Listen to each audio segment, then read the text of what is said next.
अस्सलामुअलैकुम, आदाब। दिन में भी मैंने एक वीडियो जो है बनाकर अपलोड की थी कि डिस्ट्रिक्ट डोडा में 53 कॉन्स्टिट्यूंसी, डोडा वेस्ट कॉन्स्टिट्यूंसी में जो मसला कल पेश आया कि जहां दो सियासी जमातों ने रिबन काटने पे आपसी लड़ाई की, अवाम के बीच में वो लड़े या अवाम को लड़ाया इस बात के लिए कि रिबन एक जमात के लोग काटें या दूसरी जमात के लोग। लेकिन सबसे जरूरी इस टाइम पे खास करके जो चुने हुए विधायक हैं वहां उस कॉन्स्टिट्यूंसी के, मैं उन तक कुछ बातें पहुंचाना चाहता हूं और साथ में डोडा वेस्ट कॉन्स्टिट्यूंसी के लोगों तक भी, ताकि वो मौजूदा जो विधायक हैं हमारे डोडा वेस्ट कॉन्स्टिट्यूंसी के, उन तक भी कुछ सवालात लेकर जाएं, क्योंकि इस टाइम पे जिम्मेदारी उनके हाथ में है। अवाम ने उनको चुनकर भेजा है इस उम्मीद से कि 5 साल जो है उस अवाम के, उस इलाके के बेहतर गुजरे। इसीलिए डोडा वेस्ट कॉन्स्टिट्यूंसी के लोगों ने उस शख्स को चुनकर भेजा है। और ये पहली बार नहीं, दूसरी बार भी जो है वो वहां से चुनकर आए हैं। और मुझे उम्मीद है कि अगर अवाम ने इतना भरोसा दिखाया है तो वो शख्स जो है अवाम के बीच में उनको, उनके मसलो मसाइल जो अवामी है उन पे भी जो है उतरने का काम करना चाहिए। आपने देखा कल की डेट में जो ये लड़ाई, जितना भी ये तमाशा हुआ, ये होना नहीं चाहिए था। और खास करके जिस जगह पे चुना हुआ विधायक हो, जहां उसकी मौजूदगी हो, वो आराम से बैठ के तमाशा देख रहा है और अवाम जो है इस तर्ज पे आपस में लड़ रही है और इतना सारा तमाशा, इतना सारा तामझाम उसके सामने हो रहा है और वो एंजॉय कर रहे हैं ये सारा कुछ। मैं बोलना चाहता हूं, शक्ति जी थोड़ा इलाके में जो है दौरा लगा लीजिए। लोगों के हालात बहुत मुश्किलात में, चाहे वो मैं फसल का नुकसान की बात करूं, जिस टाइम पे सैलाब आया था उस टाइम पे बहुत सारे लोगों की जमीनें बह गई। अभी तक बहुत सारे लोग हैं जिनको अभी तक रिलीफ नहीं मिला। यह आपकी जिम्मेदारी है। अवाम ने आपको चुनकर भेजा है, आपको वो ताकत दी है कि आपको उनके उस मुश्किल वक्त में अवाम के साथ खड़े रहना है। अभी तक लोग तरस रहे हैं। शक्ति जी जो है पता नहीं रिबन काटने के चक्कर में पड़े हुए हैं और अवाम जिन्होंने उस वक्त पे नुकसान उठाया है उनकी कोई सुनवाई करने वाला नहीं। मैं बोलना चाहता हूं, अगर शक्ति जी के पास डेटा नहीं है, मैं उन तक वो डेटा लेकर जाऊंगा कि कितने लोग अभी भी हैं जो डोडा वेस्ट कॉन्स्टिट्यूंसी के, जिनको अभी तक जो है रिलीफ की शक्ल में कुछ नहीं मिला। चाहे उनके जमीनों का नुकसान हो, चाहे उनका घरों का नुकसान हो, अभी तक वो इंतजार में है कि एडमिनिस्ट्रेशन से उनको कोई फायदा मिले, कोई रिलीफ मिले, लेकिन कोई सुनने वाला नहीं। और जो चुना हुआ विधायक है वो भी उन मसलों पे कोई आवाज नहीं उठाएगा। रही बात पानी और बिजली की, मैं बोलना चाहता हूं कि डोडा वेस्ट कॉन्स्टिट्यूंसी के मैक्सिमम इलाकों में इस टाइम पे अगर पानी के क्राइसिस है तो उनमें सुधार लाने का काम भी शक्ति जी आपको ही करना पड़ेगा, क्योंकि 5 साल के लिए आपने जिम्मा उठाया है इस अवाम का, डोडा वेस्ट कॉन्स्टिट्यूंसी का। और इस अवाम ने अगर आप पे भरोसा दिखाया है, ये वक्त आपका है, आपको आज उस अवाम के उन मुश्किलात में जो है उनके साथ खड़े रहना है। जिस भरोसे से इस अवाम ने चुनकर भेजा है उस भरोसे पे जो है उतरना है। आए दिन पानी के मसलो मसाइल, बिजली में अभी सुधार नहीं, सीडीएफ का पैसा किस तर्ज पे आप इस्तेमाल कर रहे हैं, जल्दी ही इसका भी जो है पूरा हम डेटा निकालकर आपके बीच में लाएंगे। क्योंकि ये पैसा जो अवाम का है, जो कॉन्स्टिट्यूंसी का है वो कॉन्स्टिट्यूंसी की डेवलपमेंट में लगना चाहिए, ना कि कुछ लोगों के लिए। और मैं डोडा वेस्ट की आवाम से बोलना चाहूंगा कि नोट कर लीजिए, ये वक्त है आज, आप सवाल कर लीजिए, क्योंकि जो भी पैसा आज जो है कॉन्स्टिट्यूंसी में लगना है वो आप लोगों का है, आपके हक का पैसा है। इस पैसे की देखरेख करने की जिम्मेदारी भी आपकी है। अगर आपका चुना हुआ विधायक कहीं भी इस पैसे में हेर फेर करता है तो वो आपकी नालायकी होगी, वो आपकी कमजोरी होगी, तब जाके उस पैसे का जो है गलत इस्तेमाल हो सकता है।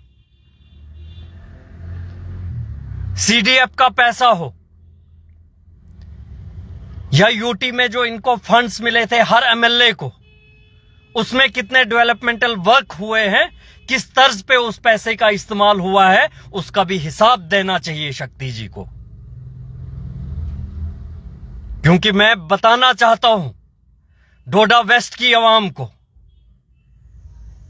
कि आप जरूर लीडरों का जो है पिछला एक, जब इन्होंने इलेक्शन नहीं लड़ा था उससे पहले की प्रॉपर्टियां, उससे पहले का बिजनेस, और जब चुनकर आए हैं उसके बाद उन बिजनेसों में, उन प्रॉपर्टीज में कितना इजाफा हुआ, इस बात का भी जो है आपको ख्याल रखना चाहिए और देखना चाहिए कि ये पैसा जो है कहां से आया। पूरी डिटेल दी हुई है, आप भी देख सकते हैं। और अगर अवामी पैसे को जो है इस तर्ज पे गलत तरीके पे इस्तेमाल किया जाए, अवामी पैसे को जो है अगर लूटा जाएगा, तो यकीनन अवाम को जो है उस पे खड़ा रहना पड़ेगा, अवाम को अपने हक के लिए लड़ना पड़ेगा। रोडों की खस्ता हालत, मरम्मत की रोड अभी तक जो है वो ठीक नहीं हो पाई। मरम्मत के लोगों को जो है कितना सफर करना पड़ता है। मैं भी जब उस रोड पे गया हूं, बिल्कुल मौत का एक कुआं है। उसकी वाइडनिंग को लेके कोई इन्होंने इकदाम नहीं उठाए। वहीं एक हाईवे निकालने के लिए जहां पे डॉक्टर साहब की जमीन आनी थी, वहां पे जो है बड़ी जल्दी इन्होंने जो है सड़क भी निकाली, बड़े जल्दी में जो है पैसा भी निकाला। अवाम का करोड़ों खरबों पैसा लूटा गया एक शख्स को फायदा देने के लिए, क्योंकि एक शख्स की जमीन को जो है उस सड़क में लाना था। आज भी वो सड़क जो है इस्तेमाल के काबिल नहीं है। पहली सड़क को वाइडनिंग की जा सकती थी, जिसमें हमारा अवाम का पैसा जो है कम लग सकता था, लेकिन एक शख्स के फायदे के लिए खरबों रुपया जो है तहस नहस कर दिया जाता है। पूछने वाला कोई नहीं है, हिसाब लेने वाला कोई नहीं है। आज वो सड़क खोद के, मुआवजा निकाल के उसका इस्तेमाल करने लायक नहीं है। और आप में से कुछ लोग जाना, मैं पिछले दिनों ही उस सड़क का दौरा करके आया था, अभी इस्तेमाल में भी नहीं लाई गई है और रोड में क्रैक पड़ गए हैं। ये इनकी डेवलपमेंट है। मरम्मत के लोगों को पूछना चाहता हूं कि जब आपके बीच में ये आते हैं, आप अपनी सड़क की बात कर लीजिए कि आज अगर 6 साल गुजर गए इनको इक्तदार में, 6 साल में जो है उस सड़क को लेके जो है इन्होंने बात क्यों नहीं की।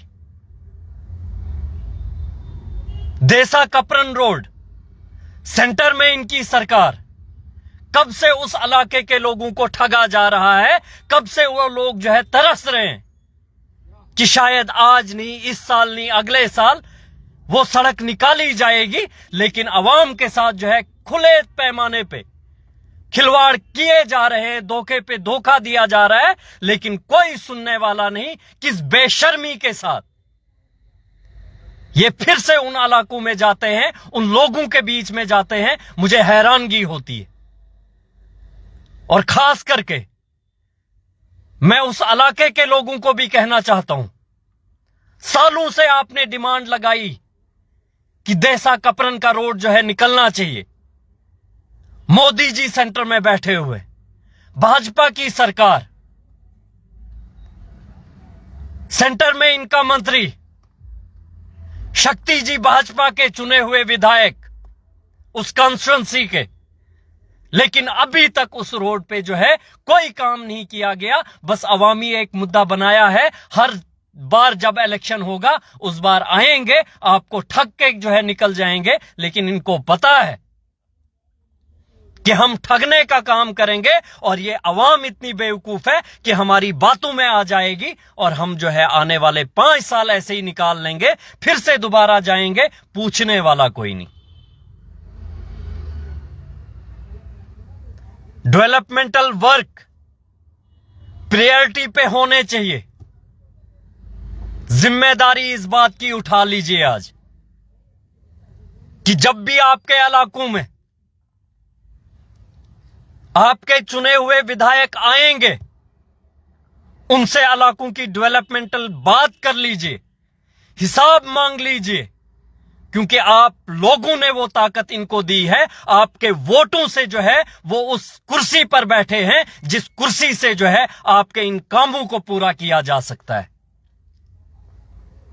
ये जिम्मेदारी अवाम की है आज, क्योंकि अगर ये चुनने के बाद आपके मनपसंद काम या आपके हिसाब से जो इलाकाई डेवलपमेंटल के काम थे, अगर उन पे उतरने का काम नहीं करेंगे तो हमें याद दिलाना पड़ेगा, इनसे हिसाब भी लेना पड़ेगा कि 1 साल गुजर गया, 1 साल में आपने करोड़ों का फंड अगर उसका इस्तेमाल किया तो उससे क्या अवामी फायदा हुआ, क्या इलाकाई डेवलपमेंट हुई, उसका जो है हिसाब देना पड़ेगा।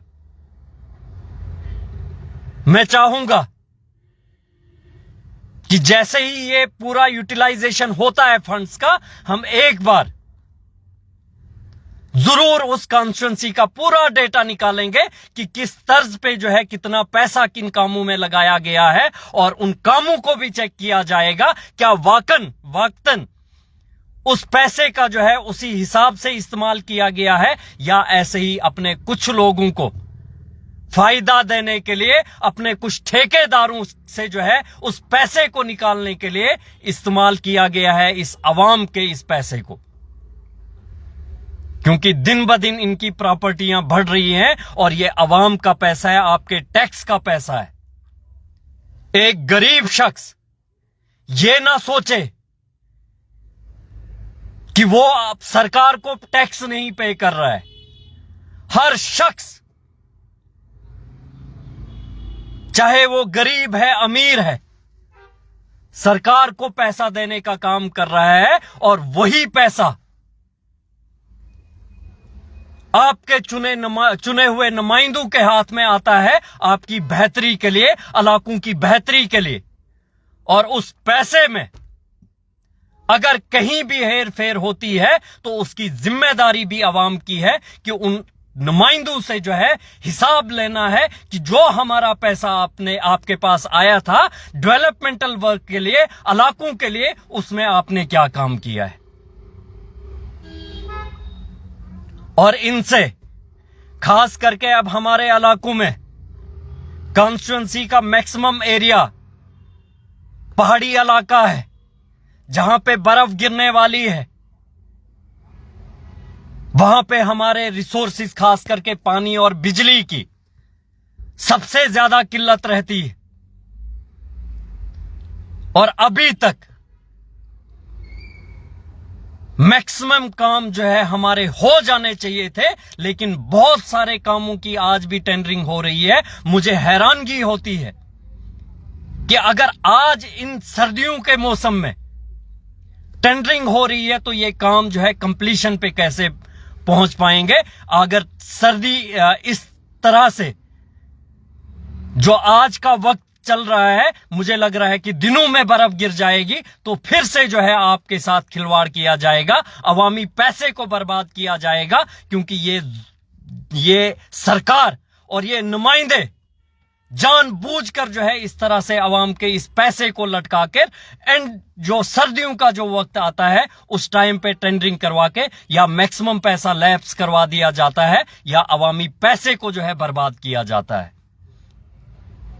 इस पे भी जो है शोर उठाने की और इनसे हिसाब लेने का काम करना पड़ेगा। और मैं उम्मीद करता हूं कि आज ये एमएलए जो अलग अलग इलाकों में दौरा कर रहे हैं तो आप जरूर उनसे हिसाब लीजिए जिस बात के लिए और जो इलेक्शन से पहले इन्होंने नारा लगाया था, आपसे वादा किया था, उन वादों पे ये कितना उतर आए हैं, कितना उन वादों को पूरा किया है, उसके लिए भी बात कर लीजिए।